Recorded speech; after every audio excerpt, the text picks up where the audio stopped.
December 10th, the offering of the natural. Abraham had two sons, the one by a bondmaid, the other by a free woman. Galatians chapter 4, verse 22. Paul is not dealing with sin in this chapter of Galatians, but with the relation of the natural to the spiritual. The natural must be turned into the spiritual by sacrifice, otherwise a tremendous divorce will be produced in the actual life. Why should God ordain the natural to be sacrificed? God did not. It is not God's order, but His permissive will. God's order was that the natural should be transformed into the spiritual by obedience.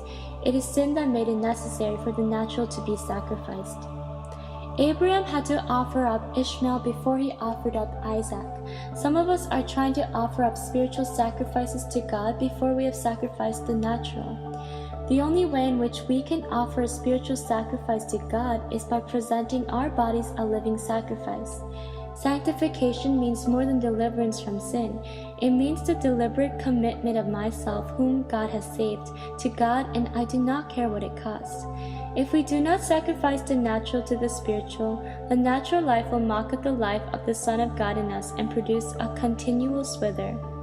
This is always the result of an undisciplined spiritual nature. We go wrong because we stubbornly refuse to discipline ourselves physically, morally, or mentally.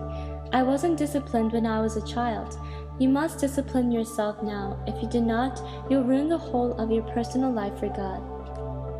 God is not with our natural life while we pamper it, but when we put it out in the desert and resolutely keep it under, then God will be with it, and He will open up wells and oases and fulfill all His promises for the natural.